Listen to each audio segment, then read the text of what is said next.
What's going on, ladies and gentlemen? Welcome to another episode of the Johnnies Report here on the Big East Energy Network. I'm your host, Jay Hollahan, back here with you on this Wednesday morning as we discuss an interesting topic. Who is St. John's biggest rival?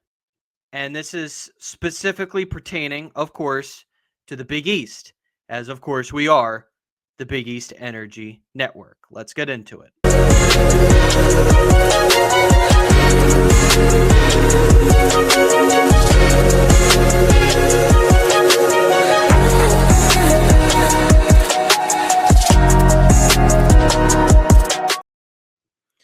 All right, folks, jumping right into this. As we obviously know, St. John's and the Big East been around for such a long time, one of the founding members of the conference. So there have been a ton of teams and a ton of schools that St. John's and the fans have clashed with over the years. A few that stick out to me, though, are Villanova, Seton Hall, UConn, Providence, and Georgetown. We're going to start off with the historic rivalry in the Georgetown Hoyas. Dates back to the 1980s. Patrick Ewing versus Chris Mullen. John Thompson versus Lou Carnesecca. Memorable moment at the Garden in the Big East tournament when John Thompson, actually, I beg your pardon, the Big East regular season game. John Thompson comes out with the sweater mimicking Lou Carnesecca's infamous ugly sweater that he would wear that season. St. John's went on a great run that year, obviously, as we know. And it was a moment that John Thompson and his players say kind of stuck out, kind of got them going a little bit. And it was a cool moment. Louis played it off real well. But this rivalry, I start off because we got to give respect to the Hoyas. It's more of a historical past rivalry. It's not really someone that I think many St. John's fans sit there and say, yeah, you know what, Georgetown, we're up for this game. We want to get Georgetown just as badly as we want to get some of the upper echelon teams of the Big East over the last couple of years. That's not necessarily the case. Now, there are still fans that go back and forth. There's that kind of part of you that reminisces about the days of old and what used to be such a terrific rivalry between two top teams in the conference. But since the turn of the century, both teams have never really been good at the same time. Georgetown had those years through the 2000s and into the early 2010s where they were still very competitive. But really, since we went from the old Big East to the new Big East, Georgetown just hasn't been able to hang more often than not. And of late, we have seen the fan bases kind of spar a little bit. This is mainly due to just if you're a Big East, I guess, historian and a St. John's fan, obviously, typically tend to be. So when it comes to Providence, obviously Ed Cooley leaving Providence for the Hoyas, that was one where I think it kind of ruffled some feathers, not only with the Friars fans, but also with the Big East faithful as a whole. And with that point as well, when the rumor mill was going on in early March at the Big East tournament that year in 2023, Georgetown fans, there were rumblings that Rick Pitino was the coveted head coach that they would be acquiring the services of. Obviously, it didn't happen. Led to a lot of banter back and forth on Twitter, now X. So that's the case there with Georgetown. Now, when we look at the Providence Friars, again, kind of like Georgetown, you kind of have to give that respect to the historical notion of it all. Plus, it's also that New England-New York rivalry. If Boston College maybe stayed around in the Big East, they could have very well have put themselves in this position because of the Boston, New York City, Celtics, Knicks, Patriots, Jets, Patriots, Giants, Rangers, Bruins, and so on and so forth. However, Boston College is no longer in the Big East, now in the ACC. But the Providence Friars, in my opinion, have taken that New England role. Some people feel as though like it's UConn. A lot of UConn fans, I feel like, root for a lot of the New York professional teams. You see a lot of UConn Yankees fans, UConn Giants fans. So for me, I look at Providence and I look at them as more Celtics, Patriots, Red Sox, Bruins, teams you're going to spar with in the professional setting for all these years. And when it comes to the Friars fans, let's be real. In my opinion, there are too many fans out there that play, or too many schools out there, rather, that play big-time college basketball on the East Coast or big-time collegiate athletics where in their state, in Rhode Island, it's all about that one team. There was that, let's say, touchy YouTube documentary that went out a few years ago, Divine Providence. Was a really interesting documentary. Definitely received some criticism. But the one thing that they mention in there is Providence basketball is the professional sports team in Rhode Island. Everyone cares about Providence like they would their football team if they had one in, obviously, Rhode Island, their baseball team. So, in my opinion, I look at Providence, I look at the way their fans feel versus the diehard St. John's fans, and I feel like there's always that kind of back and forth. I think with Bryce Hopkins, it spices it up a little bit more. But like Georgetown, they're not number one for obvious reasons of, let's face it, this is just kind of a rivalry that you don't have 365 days a year. Every once in a while, you'll see fans go back and forth. And as I mentioned before with Bryce Hopkins now, that's going to happen. But it's not one that I really sit there and say, man, St. John's fans not sitting there hating the Providence fan just as much as they may hate the number one team here. Now we got to go to the team that, to be honest with you, when I first arrived on campus back in 2019, I would have said at the time, this is bar none the number one school that St. John's fans hate, and that's Seton Hall. Seton Hall, because of the proximity between each other, and now obviously with the Kadari Richmond stuff from last year, again, that has spiced things up even more. But you're in close quarters. You are constantly, throughout the history between the two schools, in recruiting battles for the top players in the country, or in the state of New York, I shouldn't say the country, in the country of New York City. And, of course, in that New Jersey region, northern New Jersey region, of course, that Seton Hall likes to try and take advantage of being where they are. And St. John's trying to, dip their foot into those waters, of course.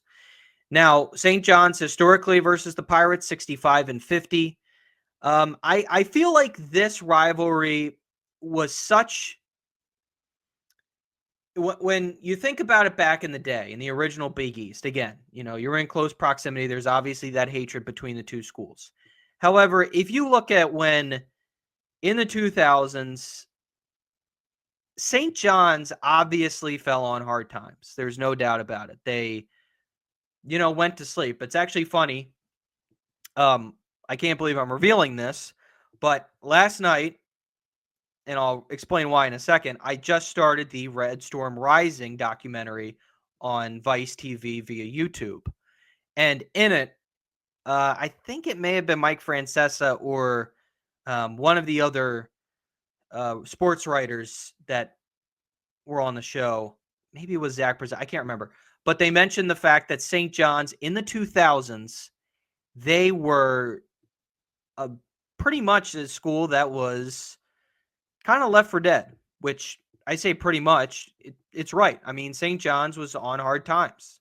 They were struggling to get recruits to come in, typically big part of that due to the self-imposed ban from the Mike Jarvis, the end of the Mike Jarvis days. And obviously that led to St. John's just not being able to hang around with the big boys. Seton Hall, though, would acquire a young head coach in Kevin Willard in the early 2010s, and Willard was able to take Seton Hall to heights it hadn't reached since Carlissimo was the head coach. And I really think that with that, you saw kind of some ill feelings from St. John's fans, some bitterness. I think, honestly, throughout this episode, you're going to hear me talk about that. I think it's kind of the same thing with Ed Cooley with Providence, too. There's some bitterness there. Hey, how come this school, was able to get it done? This private institution was able to get it done, and we could never get it right. So now with Providence, although I do think Kim English did some great things 2 years ago. Last year, obviously, not going the way he wanted it to. Seton Hall, I think Shaheen Holloway is, a really solid head coach if given the resources. I think both of them necessarily are. But maybe those fans are a little jealous of St. John's right now having Rick Pitino. I would think so as well. But I don't put Seton Hall as number one. Obviously, because there's just not that feeling as of right now, as of this moment. There's not that bitter feeling. And, the one thing about St. John's and Hall, they've never really been very good. Like two top teams battling for the Big East at the same time. But with that being said, I think you got to give a lot of credit to the fact that we're in close proximity. It's not necessarily like two very close teams that are one fan base is perceived to be this, like the Yankees fans compared to the Mets fans. But there certainly is that bitter feeling if you were a St. John's fan throughout the 2000s and into the most of the 2010s where you just felt like, man, how come our neighbors across the way are able to figure it out and we just cannot? Now, my personal number one team. Now, mind you, this is not my number one most hated team. This is the number one most hated team in the fan base. It's not like I did a poll or anything. It's just observing and obviously seeing how the fans interact. But my number one team that every time out, St. John's, got to beat them. No ifs, ands, or buts about it. It's Villanova. I spoke about this before when we were previously branded as the 526 podcast. Villanova, I have hated literally since I was born. My family is a St. Joseph's University legacy in Philly, and it's called the Holy War between the two schools. The funny thing about it is, the Big Five, it's called the Big Five here. I'm sure most of you know. If you're listening to this, I assume you are a college hoops junkie, but maybe not, so you just don't know. It's the Big Five, now the Big Six, really, in Philadelphia between St. Joe's, Villanova, Penn, LaSalle, Drexel, and Temple. Used to just be the Big Five, substitute Temple and for Drexel there and leave Drexel out of it. But that was the original Big Five. St. Joe's and Villanova, always been rivals, always battling it out for recruits. But growing up, I learned very early on, Villanova was not going to be tolerated in this household. Admittedly, my grandfather was a huge Villanova lifer. The year after he passed away, they won the national championship. Admittedly, I did root for them that night. The shot, of course, by Chris Jenkins. And that's all I'll say about Villanova in terms of getting excited about, what they've done. However, on a scale of St. John's and Villanova fans, it's a deeply hated rivalry, but not as much as the number one team. There's that Philly-New York rivalry between the two. It's the only Philly team I'll sit here and not back. It's the Wildcats. I'll back the other 5 schools, not Villanova. St. John's historically 66-67 against this team. They went on a ridiculously long losing drought from February 26, 2011 to February 7th, 2018, when they would win against Villanova for the first time. This was a St. John's team that was so putrid against the Villanova in the 2010s, it's not even funny. 6-28 versus Villanova when Jay Wright was the head coach of that school. 6-28. You know how hard that is to do? 34 games, you win only 6 of them? That's ridiculous.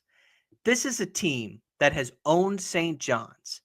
And throughout the last couple years, I would say St. John's, especially the last two, has been able to catch up. Villanova um, has had their version of tough times although I would say St. John's fans in the past would say, yes, that does stink, but hey, at least you're getting the big name recruits.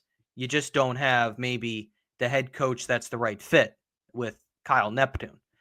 I feel like between the two schools, there is that bitterness because, a lot of kids that go to Villanova are originally from New York. And I think there's a lot of that too. Villanova's on the main line here in outside of Philly. It's funny they had a parade for them, but they're not even within the city limits. That's a story for another time. But there's kind of this Yankee-esque when it comes to Villanova in terms of the way that they are perceived, the way that they are the top 1%. Whereas you go to St. John's, you may feel otherwise. So I think that's kind of also the bitter hatred between the two. Also, when it comes to Finner and Pavilion, I don't think a lot of St. John's fans have a lot of great things to say about it. Although I also will say a lot of Villanova fans don't necessarily love the remodeling of that structure either. But now let's get to the number one team. You definitely guessed it. I'm sure I left you there on a little bit of a cliffhanger before I said Villanova. But it's the Butler Bulldogs. No, I'm kidding. It's the UConn Huskies. They call Madison Square Garden. St. John's is 1B for their home. It's their home away from home. But for the UConn Huskies, they feel as though like they own that building. It's literally nicknamed Store South. There is a X page called UConn's sixth borough, essentially Madison Square Garden, because of how much they're able to pull in. UConn, obviously calling themselves the sixth borough of New York City. Largest fan base in the Big East.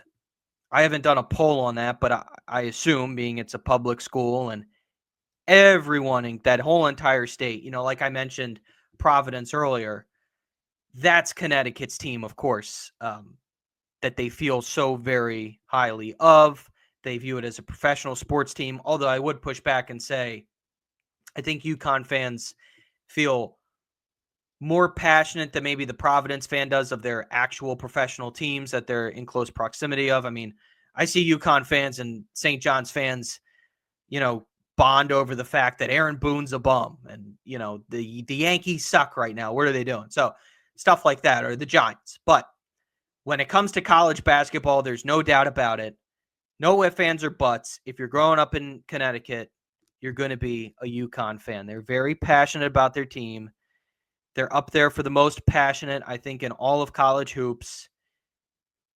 It is something to experience when you are at the Garden and you go to a UConn Providence game and you see those two fan bases go at it. That's really fun. But when it comes to St. John's and UConn, obviously the meeting at the Garden is territorial.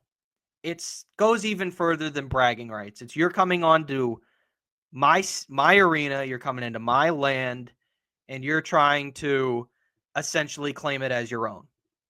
That stuff has not flown with the most diehard St. John's fans over the years. Now, they're trying to win the city, which I think they obviously made great strides in last year. And from people, I unfortunately couldn't attend, but people that were at the St. John's UConn game at the Garden, St. John's fans said very, very proudly that the UConn fan was not able to even make a sound throughout the majority of those games. Weren't even able to get a chant in like they usually do, which is unheard of for UConn because they come to that arena in droves. And I think St. John's needs to do a better job of keeping them out. But I think we took a big step in that direction this past year, and hopefully it can go even further this year. Now, the all-time record is interesting. St. John's is 39-34. There's constant chirping between the two fan bases. If a St. John's fan says, hey, we swept you this past year, you'd hear a UConn fan go back to them and say, well, we got 6 national titles. There's kind of that, as I described with Villanova, there's that Yankee-esque kind of mantra there where it's anything I say to you, you're going to come back with how many national titles you have. I think there's bitter feelings in the conference as a whole with UConn as they left the Big East for the American Conference in the early 2010s. And now there's talks about them possibly joining the Big 12 for football. We can leave the jokes for that for another day. But I think a lot of that goes into it as well because, let's face it, as mentioned before with Providence, with Seton Hall, the diehard St. John's fan, I don't want to say this is viewed to be like the Yankees or even maybe the Knicks when they're really good.